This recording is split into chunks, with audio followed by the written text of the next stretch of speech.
Going live. Prepared Patriot Matt's always NC on the YouTubes. Live action. live action. I'm trying to get it up here.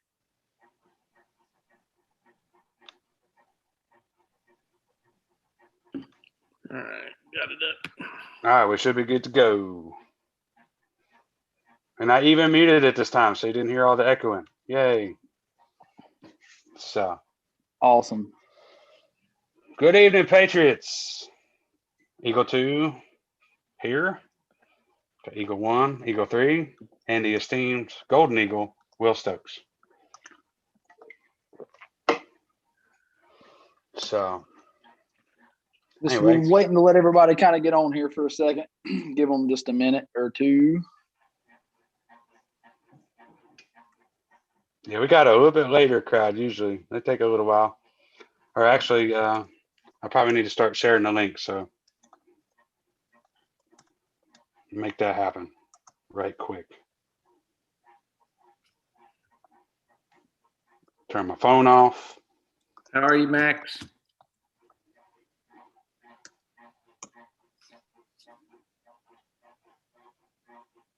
What's up, Max?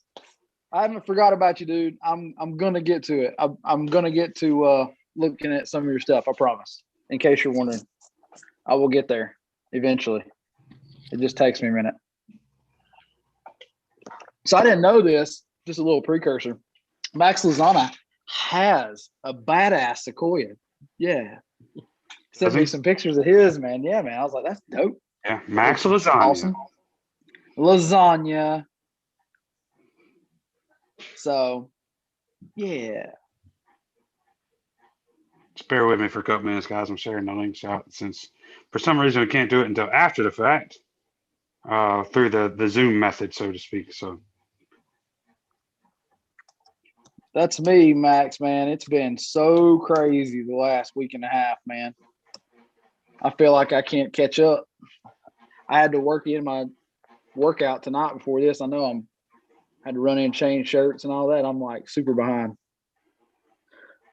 So anyway, if you guys are just joining us, we appreciate you watching.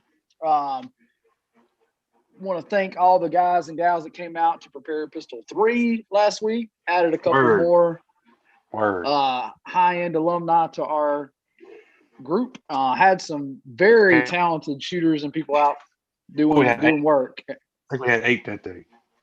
Also had a couple of special deaf students that have made it through the whole series of the Prepare Pistol series, except for maybe one class for one of them. But man, we're super stoked about all you guys that made it through. Will also is joining us tonight, which is going to be super fun. We're going to get into something that he's doing that's like a big deal to us, and we're hoping we can push some stuff for him and help him out. And Will has also been training with us. Will is also a Prepared Pistol 3 and 2 and 1 and Rifle 1 and 2. He's been pretty much every class we offer, which is pretty cool. We're appreciative of that, man. We appreciate smart man. We appreciate you. We appreciate you trusting us for your training and stuff, man. Not too many other places in Western North Carolina you can go and do what we do. So he's a smart man. That's very true. So before we get into what's kind of going on with Will, we'd like to start with Will. Can you just kind of chime in, Will? Why do you keep training with us, man? What has been your experience with us, and why? And not just because we're friends. Like Will has become a friend of ours because we have trained together so much.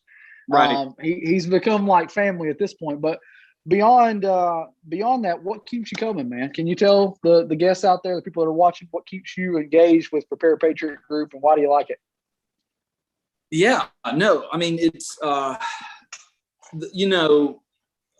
of the kind of the common themes in a lot of the training that obviously that we all have with Prepared Patriot, but some of the similar high-end other training programs out there is, you're always a student in this field when it comes to self-defense training, firearms training. And it's kind of one of those things where like the more you train, the more you also don't know about a lot of stuff. There's always, there's always new skills there's always new challenges. And the more you're trained, it's when you really realize at what all you don't know and what all you want to work on, and where your weaknesses are, where your strengths and weaknesses are. So naturally, in a, God forbid, a situation where you need to use one of these skills that we have, you don't want to have any weaknesses. You don't want to have any blind spots. And so one of the best things I've gotten out of this training is it's constantly a challenge to find my own personal blind spots. In my training, and training with others, you get to see that kind of thing. And, and it's a great challenge and great confidence. And, you become a tactician that can do multiple things or one thing. It's not just one perfect way to do anything. And the more you train, the more you have the opportunity to try different skills and try different tactics and try different tools. And the more that you practice, the more confident you are and the more skilled you become. So, it's one of those things where it's like, you should never stop training. Even when you think like you've got it all, like, no, you're not even anywhere near where, like, if you meet someone who says like, oh yeah, I did like a couple classes, I'm pretty good. No, forget that. No, don't go with that guy. You're always going to be a student. And so the more training that I've done, I still find, how many, like, what was it? I think I had one of the maybe one of the shields, maybe one of the MVP shields. And it was a great tool for a couple of the classes until we got to some training. And I realized that pistol that tool at the time could not perform the way that I needed it to. Was it or was it the one that was ported with the ported barrel and stuff? It was just the regular shield, and it had those just horrendous rear sights on it. And so doing different manipulations, I really, you couldn't use it. It wasn't an optimal tool for that training. If had I not done any training, I'd have just kept that thing and been like, yeah, great, this can serve all my purposes. Yeah. I'm very, very well versed with this. Nope, clearly realized, nope. Yeah. Nope. So it's not until kind of pistol theory that you'll learn that the typical slanted sights that a lot of the guns come with, they don't work, especially when they're trying to rack them off an alternate surface. You know what I mean? So yeah. Something too small. And so, and a lot of the people that, come through the classes, a lot of our fellow alumni, and the good thing about it is it's a big family, it's a big community where we're open to kind of talk about that kind of stuff and train and kind of take ideas off each other.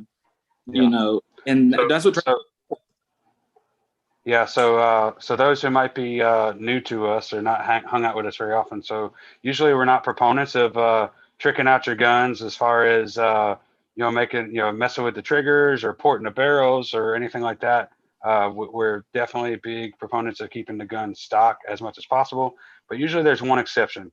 Most guns, if you don't buy them with a quality set of night sights on them, that's usually the first adaptation that we would recommend. So something that's durable and reliable, and and allow us to rack off of different surfaces, including your belt, your holster, any kind of surface around, the ground if you have to. So anyway, that's my 2 cents. So sorry, Will, I didn't mean to jump in there. No, and that's the perfect example.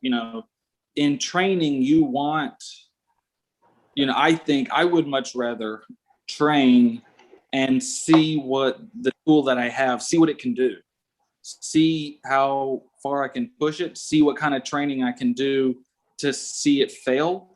Obviously you don't want it to fail at the time that you need it, right? You don't want it to be in a situation where you're going to do something and expect it to work and you haven't trained in that way. That's the one kind of mantra that we share is, we train the way we do what we're going to do. We don't train one way and then go out into the world and carry or do something different, because that's not how you train. Yeah. So again, I think what you're hinting at is we train the way we carry. Mm-hmm. Mm-hmm. Right. Yeah. So anyway, coming to classes with big battle belts on, stuff that you don't wear usual day. Or That's on the same, it's just like doing you we talked with disservice. yeah, or you come to train with like one tool, but then you carry another one or a different one.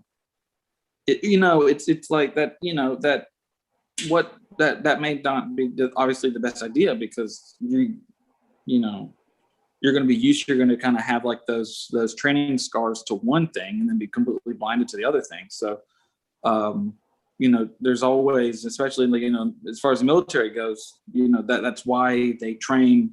That's why our service members train so much to operate so little, is so that one time they have to do something, it's flawless, because they've run through every scenario, they've done everything they could, they've outlasted every failure option, and then that way the only thing that they do is just that one successful mission. So that's how we train here. And so obviously that's in every class. As it builds on each other, it hones that fact that the training of one has to go to the other. They're not really standalone classes.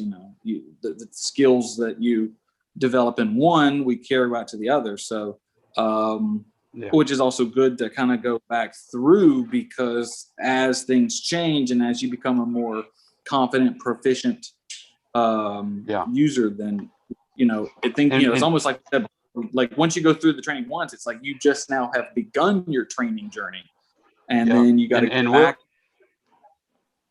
Yeah, so. And Will can speak to change, because Will's one of the OG Patriots. He's we consider a Golden Eagle. Like Patrick said, he's already been through every class we've offered, for the most part. And he's OG because I believe he was at the very first class we offered kind of as a company. So if you guys remember way back when in history, we our first class that we offered as a combined group was something called Next Steps. And so Next Steps was dubbed as a class, teaching folks everything they needed to know about concealed carry that they weren't usually taught in a basic concealed carry class, as in what makes a quality holster, how do you conceal, how do you draw, shoot, reholster. So that's the first class we came out with. And Will was gracious enough to come out, and he's been along the journey ever since, So, and then I believe after that we kind of rolled out the Prepared Pistol series, and that would have kind of wrapped out Oh, Matt froze up there. Yeah, sounds like Matt froze. Anyway, it was in the late 2000, what? 16, 18, somewhere in there. One of those, yeah. So the problem is Matt is the numbers guy. So you don't ask me or Jerry about what the date is or what the class price is. None of that stuff. Don't ask us that. It's not our place. That's what Matt does. Right. Hopefully he'll be back on. Look at how great the position he froze in is, though. Is that not great? It looks like he got something in his eye. We need to screenshot that. I need to screenshot it. Matt had a stroke.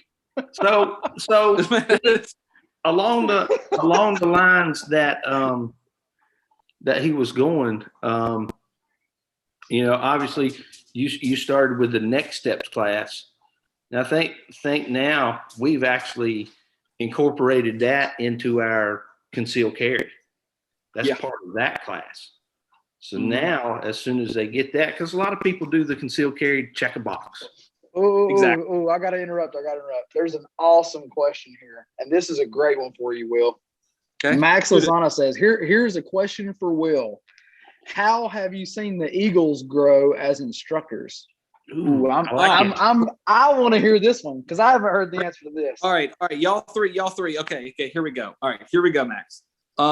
First, I will tell you, okay, the three guys that make up this crew, okay, I'll tell you, first and foremost, care absolutely 1,000% on the safety and the skill set of every single shooter that goes through our program. You know what I mean? First and foremost, it's safety first. Everything that they train, they stand 1,000% behind, and they do it in a very effective and safe manner. And so they're not going to show you some kind of, you know, fad training gimmick that, you know, may be out there that may just be popular just because it's someone saw it on something, you know what I mean? They've always maintained that integrity as a company, which is great, because they want to train you exactly the way they would want you to be if you know what hit the fan, right? They're not out there to make Instagram war hero influencers, right? They're wanting to make prepared patriots who are able to do anything at any given time if the call came, right? Which is great, because it's, you know that the money you spend to attend these classes is going to get you exactly that, what you want out of it, and you're going to leave there being like, this is exactly what I had hoped for. As time went on, even from like those original classes, another good thing about these guys are they are willing to make any and absolute change to any of the curriculums. Like Jerry was saying, like, you know, we talk all the time, like some of the classes that we took like last year, there's some changes in the curriculum. You know, every iteration, they refine it, they fine tune it. They really seek a lot of feedback from us that go through the course.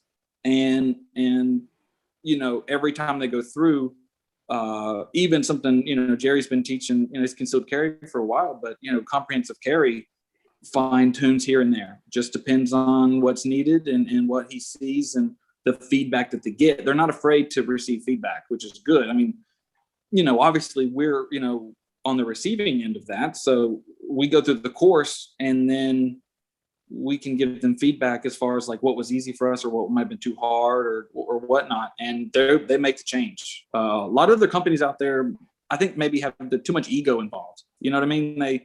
They like, this is the so-and-so way to do things. Well, I mean, you know, that may not be the best way to do it. You know, it may complete crap, especially when you try it and it may not work, or God forbid it's unsafe. And you're like, oh, well, why wouldn't I would never do that, you know?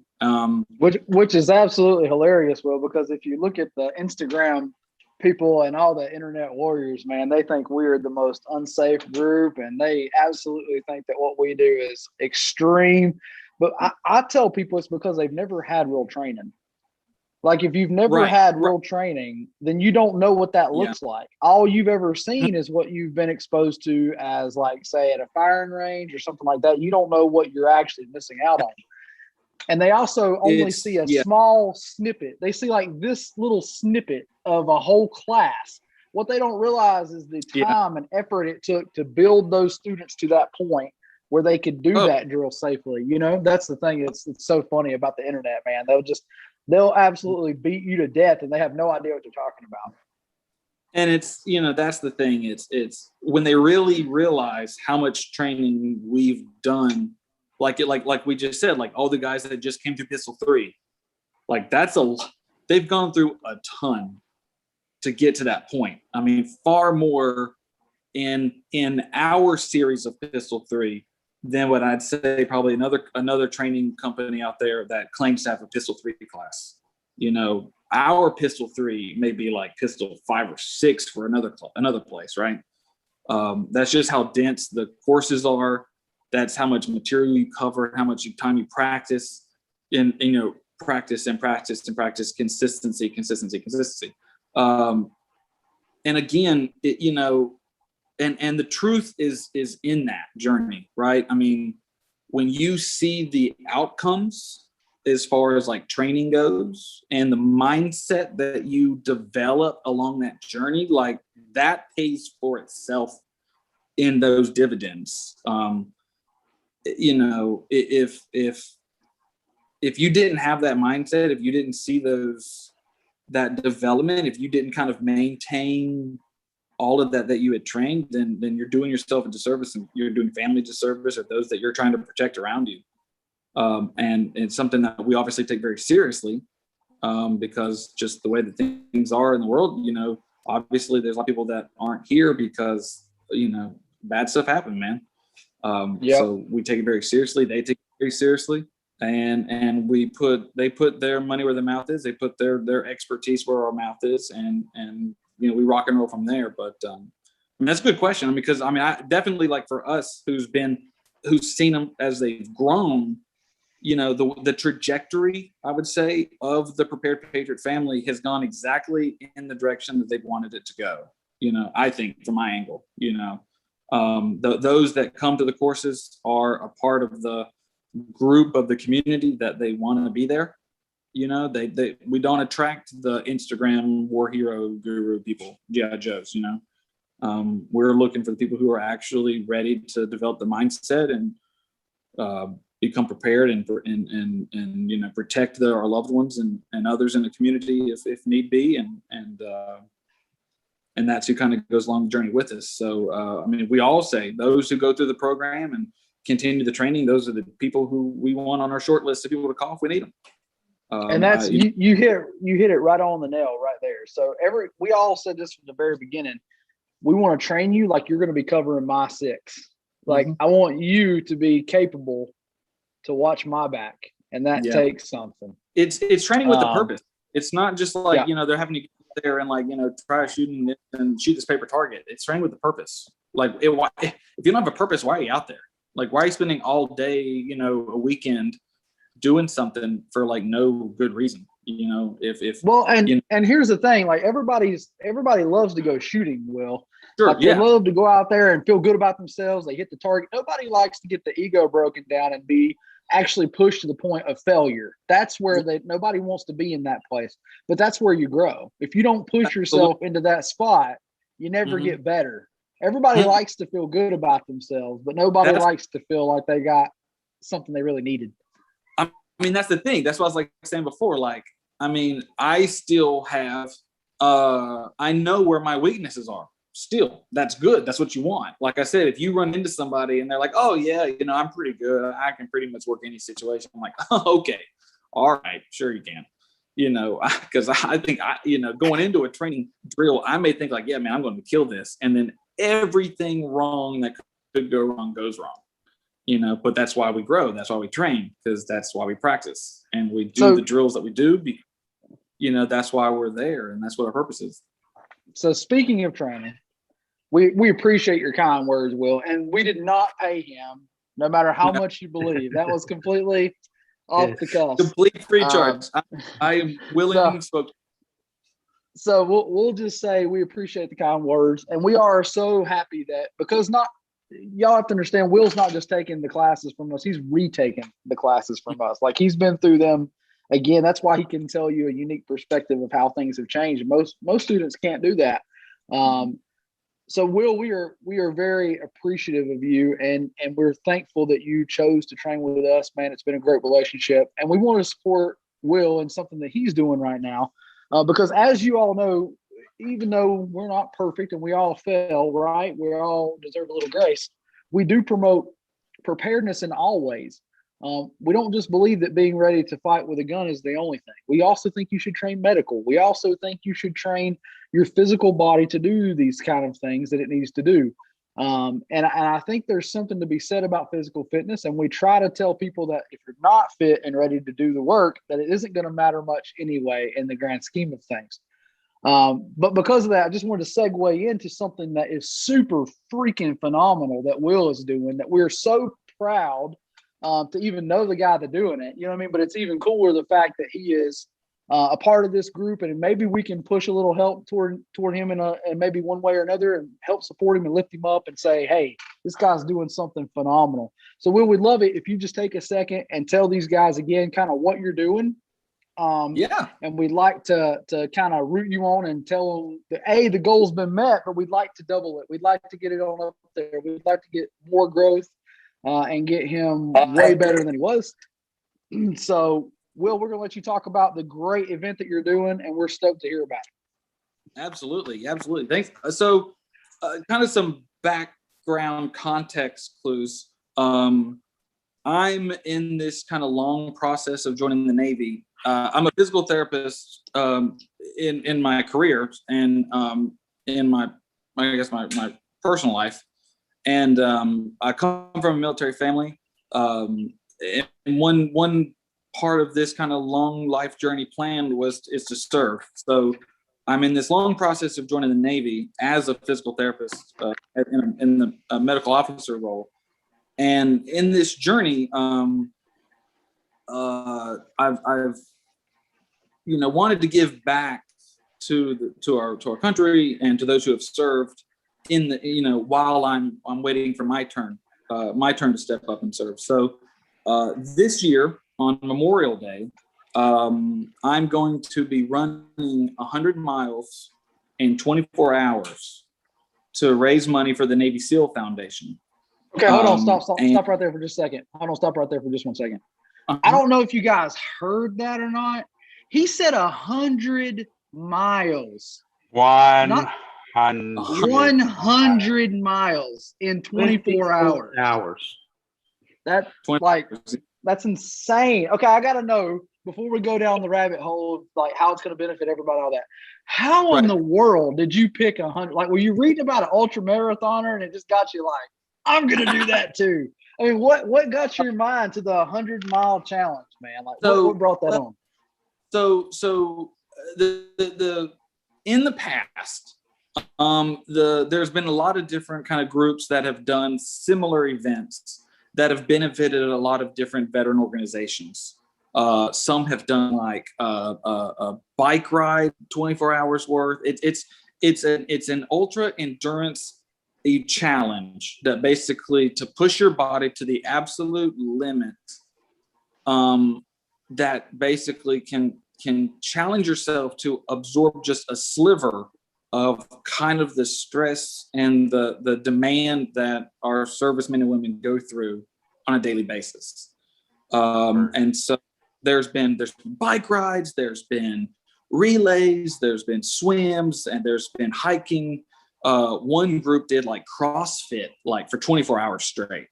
And so I run now, like we said, for physical fitness. I'm an avid runner. I run a good bit now. So what I wanted to do for like the SEAL Foundation was, their sheer aerobic endurance. These guys are constantly under load, walking and rucking miles and miles and miles, and then swim miles and miles and miles. And so 100 miles by itself was, I thought, obviously it's going to be like a freaking daunting task. I mean, clearly, like people who I talk to are like, what? Like they think I'm going to do this like over a series of days. Yeah. Like Memorial Day week. Yep. And I'm like, no. I'm going to do it in a day, less than 24 hours. And so the 24-hour mark is a goal that makes me push myself. Obviously within the SEAL mantra is, never quit. There is no quitting. In a life of missions, there's no quitting. So you're talking just under 4 marathons in a 24-hour period. Yeah, consecutively. Yeah. And so believe it or not, I've run a couple marathons, full marathons in the past, and one is a lot, let alone 4 in a 24-hour period. And real quick, guys, before whatever's going on tonight on my internet happens again, I believe I posted the link to his fundraiser. In case I crap out, you guys can roll with it here. So I believe I posted a link. Can somebody click on the link and just confirm that it works and takes you guys to his Facebook page? That would be awesome. And all right, go ahead. Sorry about that. So because we're gonna roll out before he goes any farther, right? Because I want y'all to hear what I was going to do. But before he goes any farther, one thing that as Prepared Patriot, we're going to go ahead and offer up and do for you guys. If you guys are one of our alum, if you're watching this back in the next couple of days, because we know not everybody watches it the night of, some of it watch the next day or so on. If you're interested in helping Will out, we're going to match whatever you give to Will and his his grand adventure to help the SEAL teams, to help the SEAL Foundation. 100 miles. I'm still mind blown about that, dude. Sorry. But whatever you guys donate, we're going to match it in class credit. So all you have to do when you go to donate, there should be a memo section. If you hit that link where you can right in there, just write in Prepare Patriot. And whatever amount you donated to Will, we're going to match it for a class. Just keep up with it, because obviously this is going to be a little bit of a logistics nightmare. But between Matt and Will, these guys are pretty smart fellows, and they're going to figure it out. And we're going to make sure you get credit matched for whatever you donate to Will. So Will has already he's already met his $2,000 goal, but we would really love to push him forward. So not to sound too much like a telethon, but yeah, if we can push him towards the $2,500, $3,000 range, that would be awesome. Absolutely. And well, for those who are going to watch this back in the coming days, I think the fundraiser goes all the way until what'd you say, Will? May 31st ish. I believe midnight on the 31st. Yeah. Yep. I believe the link to donate will be open to that point. Yeah. Can you just tell them the link, Patrick, or where to find it? Where to find it? Because I just seen Mike said that the link kicked him out. So try to tell them the link if you can, Will, how to find it. I believe if you go to my Facebook page, William C. Stokes is my Facebook name, I guess, my alias, as we say.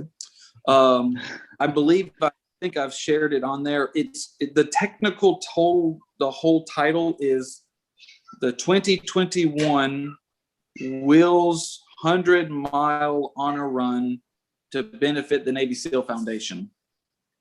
It's a real long. So you should be able to search it through, like, if you go to the search bar and search it, it should come up. But I'm pretty sure I've shared some stuff from my Facebook page, because I don't know how you can like search it. Like I know like Facebook has like a fundraisers tab that you can click and kind of shows you various fundraisers, but I don't know how you can like filter. Before you get back into what he's doing, tell us a little bit about that SEAL Foundation, what it does. So hang on, time out before you go any further. Matt, post it to the Prepare Patriot main page. That way anybody that's affiliated with us will see it. That'll be the easiest way, I think, for everybody to find it, is you can just plug them into our group, and that way anybody that's already a member can see it. All right, go ahead. Sorry, I didn't mean to interrupt. So why the foundation, Jerry? No, what the foundation does. Oh, the foundation. So the foundation provides scholarships. They provide moving expenses. They provide they can provide healthcare. They can provide costs for healthcare, both physical, mental, anything like that. They can provide certain actual tangible things, like they have networks with different organizations that can provide shelter, homes and different things, cars. If they really help retired SEALs that have served, that are either disabled, or unfortunately they also help the families of fallen SEALs, their children, their spouses, anything that they need can on the rest of their life, having to serve out as a widowed family, as a Gold Star family. The foundation is there to provide many resources that they need. I know they have a huge network of people that the foundation does that when I was talking to the foundation, kind of setting this up, and we were talking and they found out that I worked in healthcare.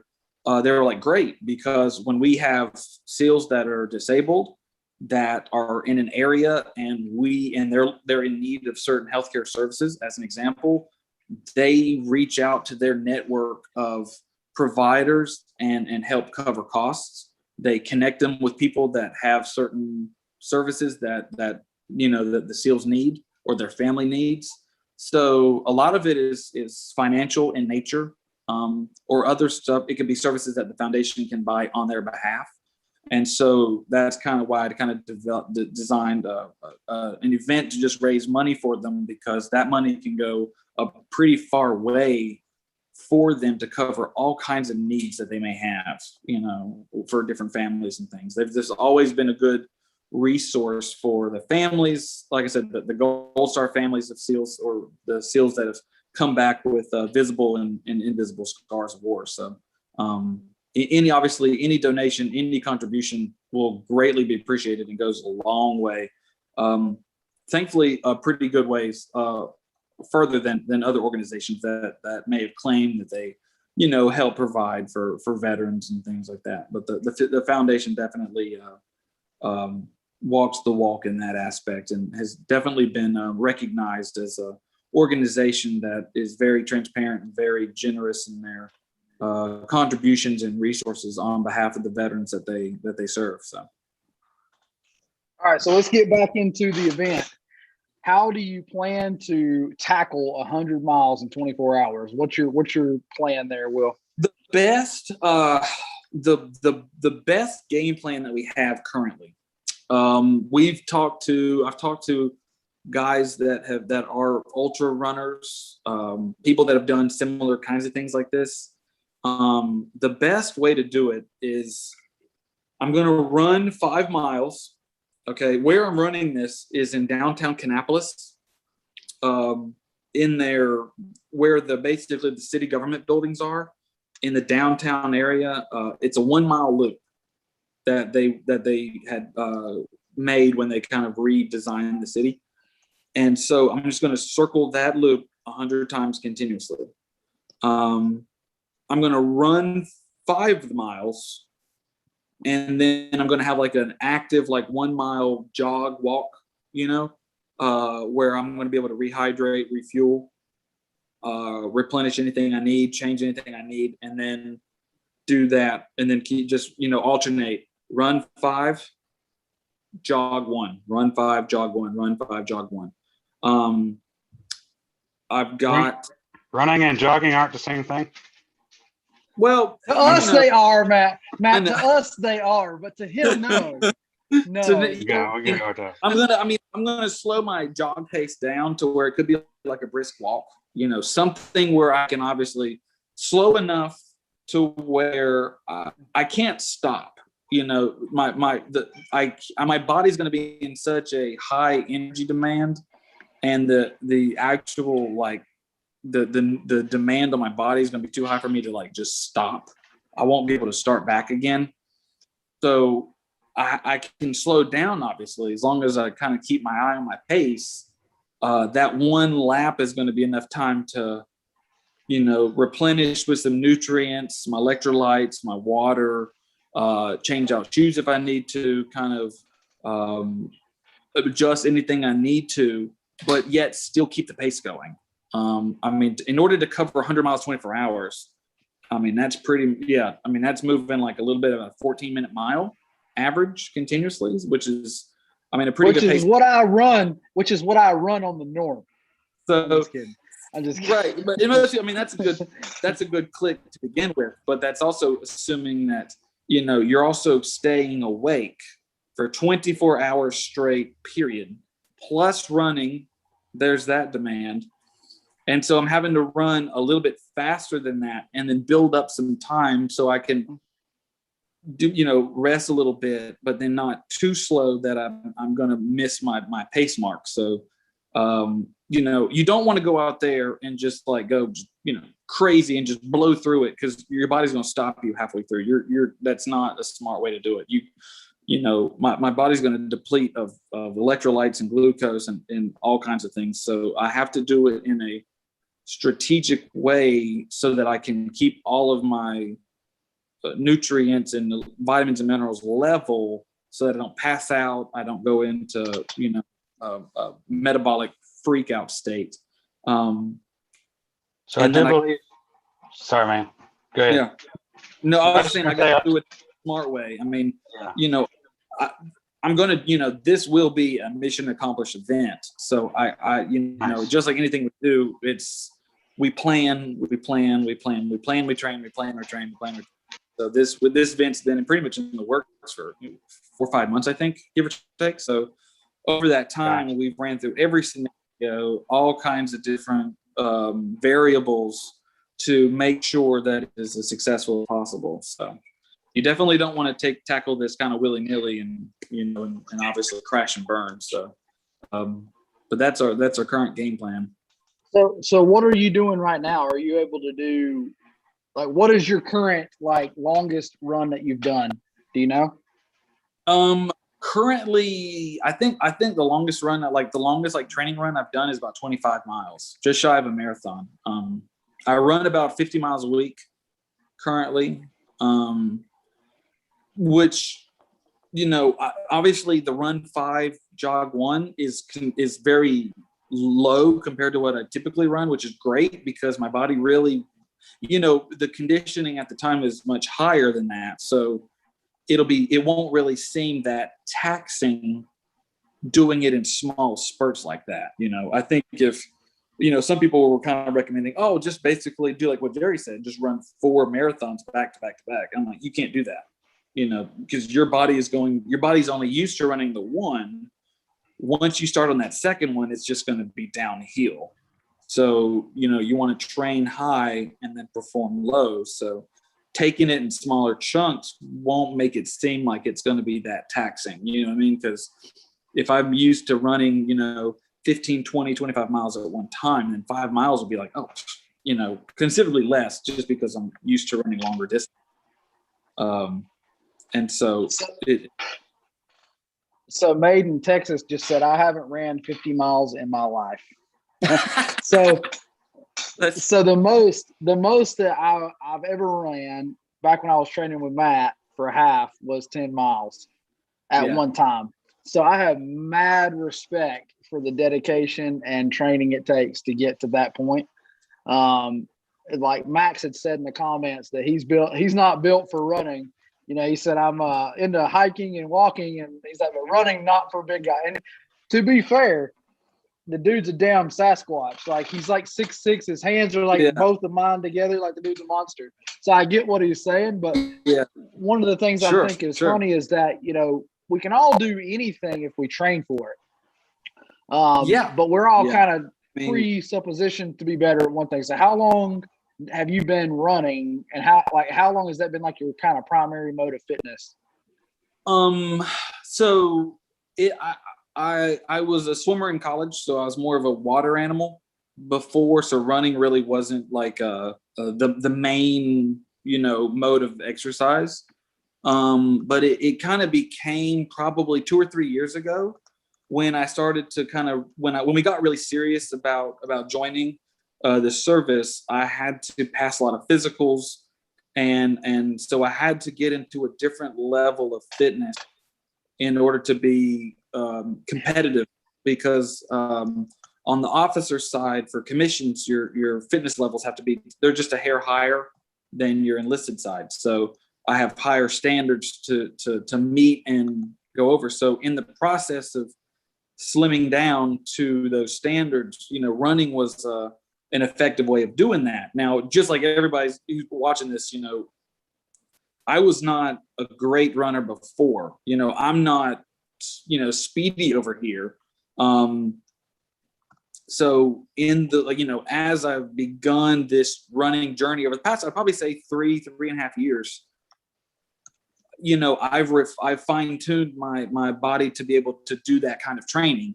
And so over the years, as I've ran, I think the first year I ran, I think I maybe only did like 200 miles like in the year total.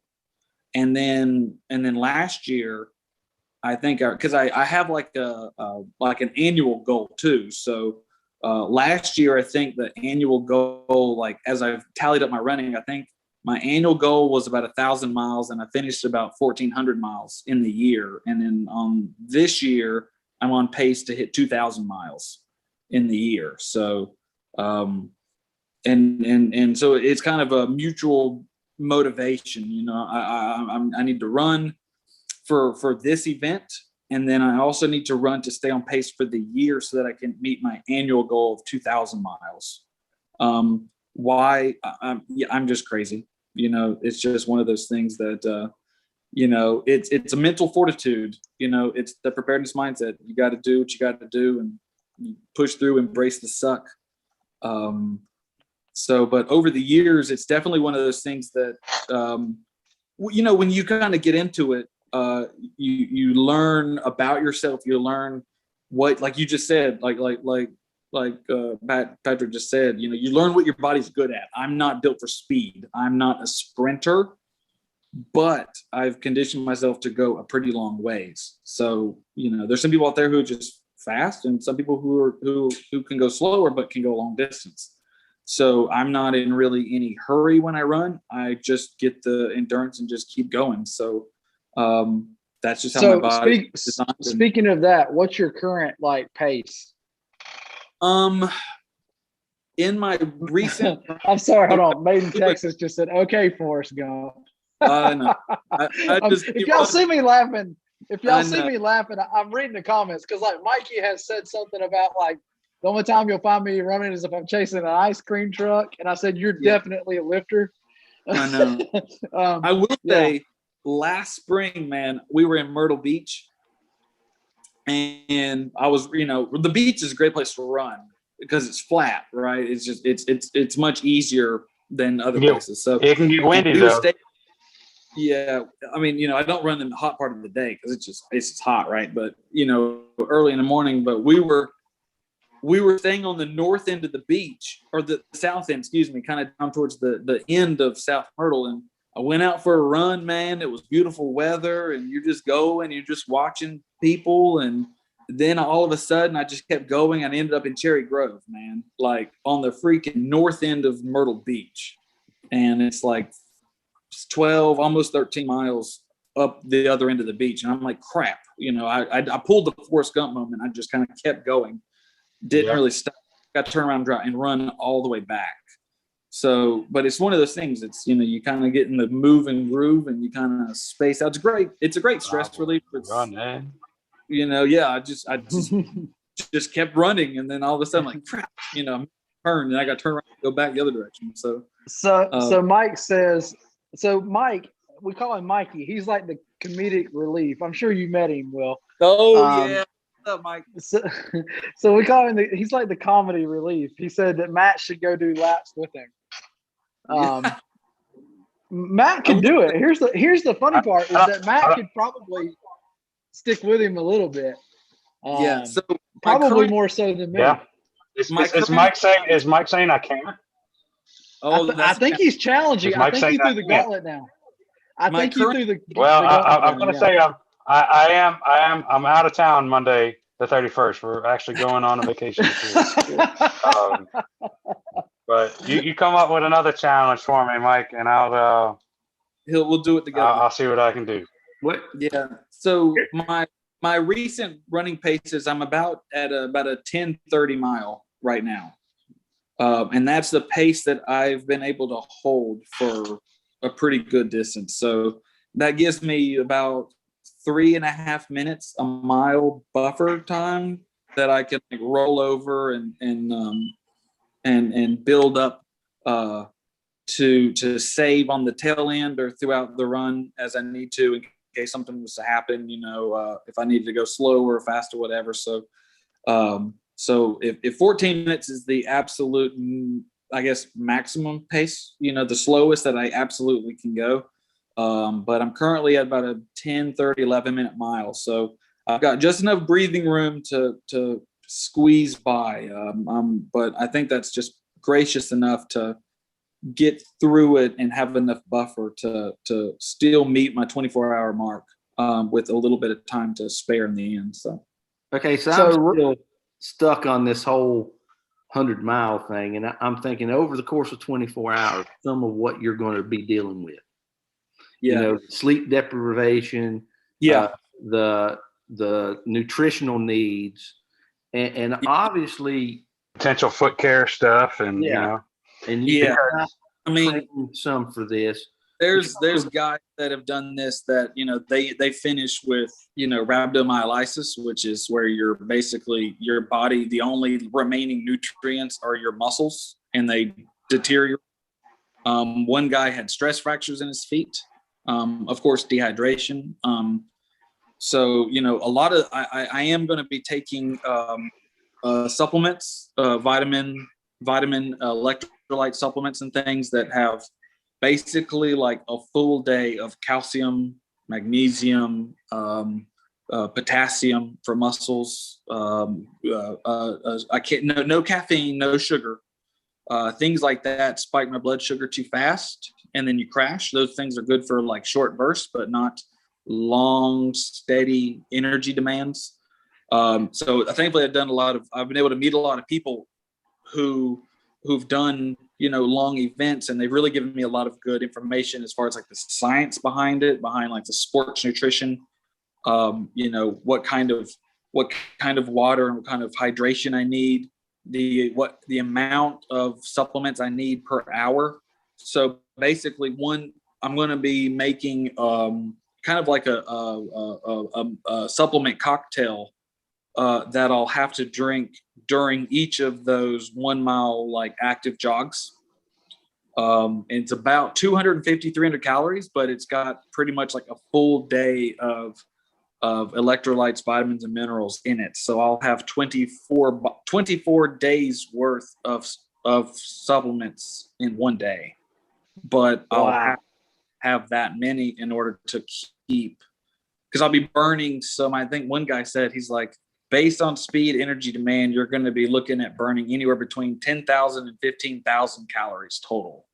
So I read a book one time. You're going to need I read a book one time about an ultra marathoner that was doing that kind of thing, and he would actually order a pizza and have the guy meet him at the side of the street so he could pick up his pizza and run and eat with it as he was doing it. I thought that was just insane. I was like, you're not too far off, man. I had a patient one time. I don't even know if he's still alive anymore, but he was an old school ultra marathoner, and they talked about they'd have rest stations, and it was like, here's pizza, here's potato chips, and then they had I think coffee grounds with like chicory. Like towards the end, they would like stuff in their lip and all kinds of stuff, just trying to keep them going and things. So one person ran with like a jar of peanut butter, just like a big tub of peanut butter, just eating it as they're like.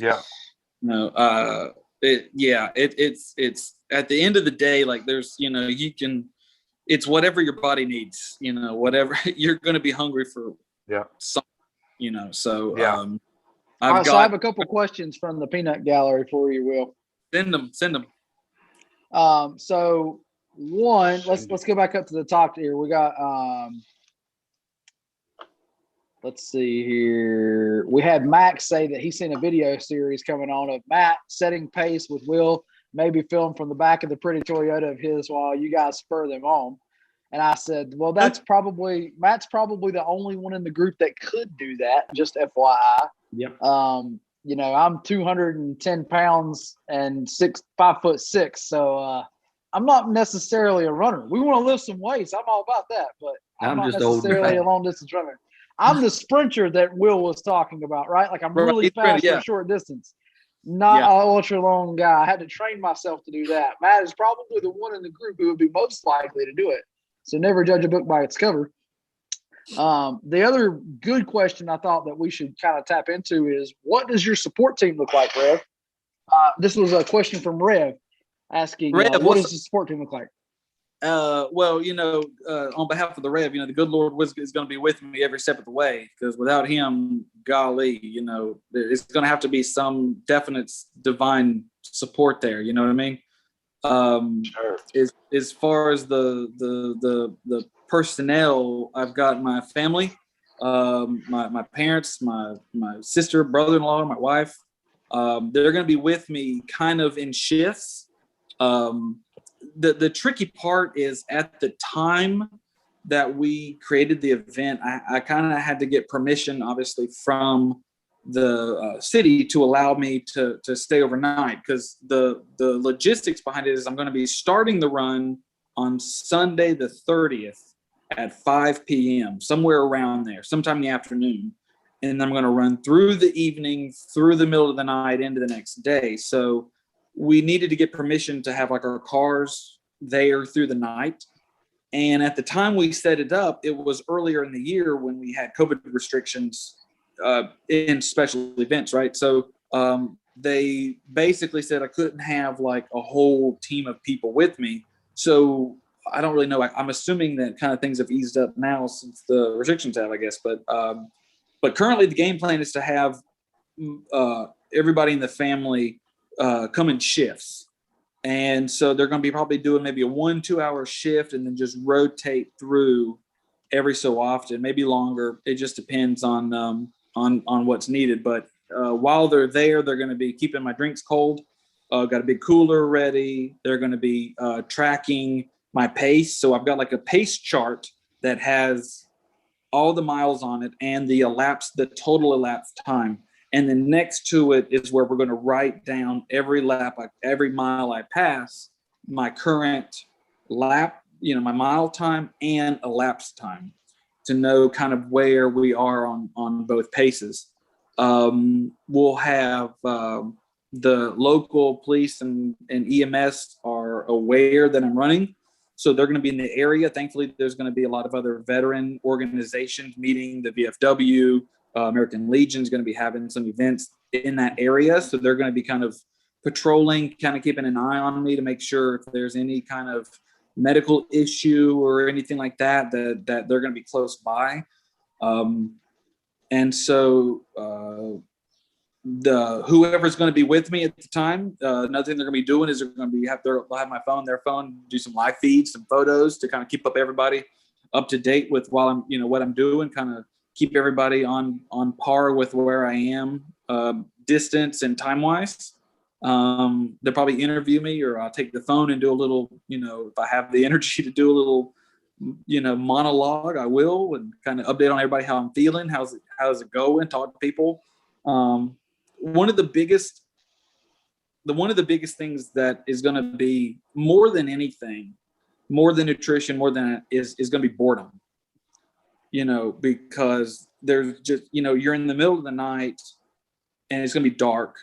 And I mean, there are street lights, so it won't be pitch black. I will have illumination and whatnot. But it's just no one to talk to, so I'm just going to be alone in my head for 24 hours straight. So one of the things you might consider is you're actually doing a live stream while you're running. You know what I mean? So you could come on every hour and just do like a Facebook Live and believe it or not, like somebody will be awake. Like there'll be somebody in your crew that'll be awake and talk to you potentially. So.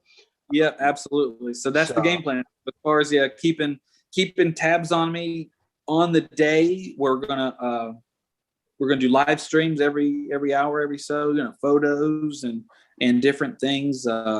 Whatever anybody wants, whatever everybody needs or comments and wants, we're gonna be willing to do it. Kind of take you along for the ride, as they say. I'd rather have you all with me. You're all gonna be with me, in my heart, but definitely having you, virtually is going to be good too. So that way I can feel all the support as we're, running in circles 100 times. So, but you'll definitely see me get thin off, and then you'll definitely see me finish. So my thing is, Will, like that's the thing that worries me the most. Like you're saying, like I could see 100 miles if it was going A to B. Right. I feel like the hard part is going to be that same mile loop. You're going to know every crack, every crevice. Like you're going to be so tired of that same mile loop, dude. The good thing is, I did get to kind of message with a guy on like a Facebook group, long distance runner who kind of did something similar to this for a different organization, and they did it at a high school track, which is an even smaller circle. No way, dude. And he said, no, so at least a 1 mile lap, a 1 mile loop is much better than the other mile loop. But I will tell you this, just like our work commutes, the more you drive the same commute, the shorter it mentally feels. And thankfully in my training runs, I've gone to this area and done training runs. And the more I encapsulate that circle, the shorter it seems, like the faster the mile, it's like, dang, like, you turn a corner and it's like, shoot, I'm already back. Like it's already a mile already. And I think that is what is going to be a good bit of ammunition as far as my psyche goes, because it's not going to feel like a mile as I'm going around and around and around. You got any other running buddies drop in on you from time to time or anything like that? Or you just going straight solo? Solo, man. Solo, team of one. Well, I just want to say, even SEALs have battle buddies. I'm just saying, like, it wouldn't hurt to have some encouragement to finishing up there. So, well, we're rooting for you, Will. I will say, I haven't had anyone crazy enough to, want to stop in and want to run it with me. You know what I mean? So, well, but 100 I do miles hope, is a little lofty. I haven't found enough. Lofty. I know I haven't found any kind of good incentive or bribe to try to get people to run. Well, for the average person, don't forget it's a little bit slow on a bicycle, but you could totally have somebody ride a bike. Just to kind of be there. You know what I mean? I mean, I just kind of like, obviously thinking this year, but obviously like long term. I mean, depending on like where we are at the time, I think this would be kind of an awesome thing to do annually, potentially, kind of maybe kind of develop into something bigger. I mean, obviously the support, like kind of like, while kind of going back to kind of the brass tacks, the amount of support that I've gotten to do this is like huge. We never, our initial goal financially was like $1,000. And I thought that was a pretty lofty goal. Like, I thought that was something that was like, maybe some people may contribute, maybe not. And we were able to cross that goal within like a day. The first day or two is when we broke that first goal, and then we increased it. So the amount of people that have contributed and like shared stuff and like reached out to me in support of this journey is huge. And so, I definitely hope that this could be something that could build annually, potentially, to have like, more people involved. And obviously, post COVID, back to a normal sense, we could open it up to people who would want to bike it or walk with or run with me, whatever. So that's definitely in the works. It's something that would be an awesome opportunity in the future. All right, so a few more comments, and then we're going to wrap it up real quick. Max Lozana says, a few Eagles cracking some beers from the back of a golf cart could be fun. I think the golf cart would run out of battery before he finishes. I'm just saying. Yeah, like we could maybe do halfway and charge and then finish up with him. That's true. That's how insane amount of mileage that he's doing, just so you understand. When it's just out golf cart. Some beers and a bullhorn. That would be awesome. Yeah. Get on. The other thing is, Made in Texas says, does he feel like he's on the same level as David Goggins or better? And that's the second time I've seen David Goggins brought up. So what do you think about that? So he's definitely someone that I look up to. He's a former SEAL himself. So, and he's definitely one who is really on that forefront of pushing his body and his mind to do something like this, obviously to open up the potential to do something crazy and achieve a goal like this. If saying I'm better, that's a huge step right there. I'm not going to step on Goggins' feet there, but if I could shoot for someone to try to look up to and achieve what he's achieved, if I miss up, if I come up short, I'm still definitely in a top group of people that have done a lot for this country and has achieved a lot personal development. We all have goals, we all have challenges that we want to meet. This is a crazy challenge, it's a crazy goal, but I think this is going to be, I'm excited myself to be able to achieve this and say, you know what, I did this. This is a goal that I trained for, and I did it, and it had opened up a new opportunity, a new realm of confidence in myself, and I hope it can motivate others. That's kind of David Goggins. His whole obligation is to show people the journey that you can go on, the amount of potential you can achieve if you put your mind to it. You know what I mean? I think a lot of people cancel themselves out too early, and they kind of talk themselves out of it. And I think I could have easily talked myself out of this months ago, years ago. but So- I haven't. So it's just a good example of, the potential you have if you just persevere and just keep working at it. Yeah. Well, the last time we talked, you're still going to work the next day. Yeah. Have you reconsidered Tentatively, going to work the day after your 100-mile run? I'm still scheduled for the clinic on Tuesday. Yeah. You're on the schedule. I don't know. I hope that I can do it. Thankfully, I will say it's a half day. So I'll get off at noon on that Tuesday. So if I you can There you walk. go. I may be a zombie Yeah. first couple hours, but I'll Yeah. see. I'm sure I can. I'm Yeah. sure if I'm just not up to it, I can. Well, I know I'm probably the closest one to Kannapolis, Will, and I know that nighttime will be rough. Sometime over the night, I'll get out there to Oh yeah, absolutely. yell at you a few times as you go by.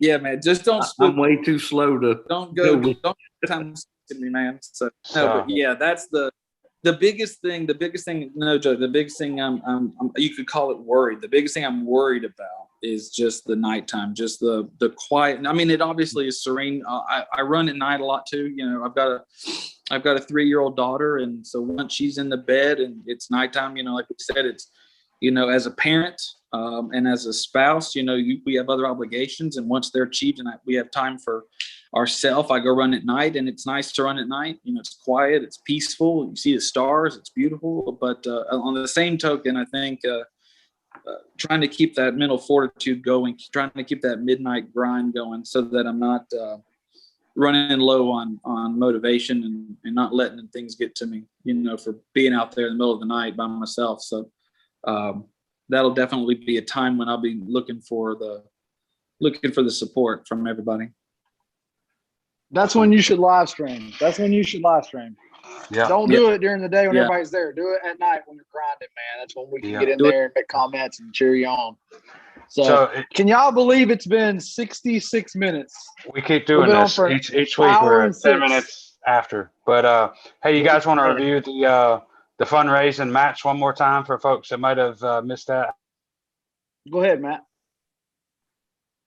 And he had a stroke. So we'll just bring it up again. If you guys are interested in donating to Will and you want to help him out and you're in the area and you want to train with us, we will match whatever you donate. Just put Prepared Patriot in the comment section or in the messages section at the bottom. Will be able to see that as you do it. He'll funnel that information back to us and we'll match it in class credit. So you get to take the class, donate whatever you want to in there, and you can help Will out at the same time. We love to help Will out any way we can. He's been a super good student for us, and also has really put the work in. He's one of you guys. He's one of the guys that you want to hang out with, that you want to help. So we appreciate you guys watching tonight. Matt, you want to add anything else before we close out? Yeah, just the link is over on Prepared Patriot NC on Facebook. That's probably the easiest place to find it. So it's the last post that we made. So we'll honor it until he runs. You said you're running Monday? Yeah. Or you run Sunday into Monday? Sunday Okay. into Monday. Yeah.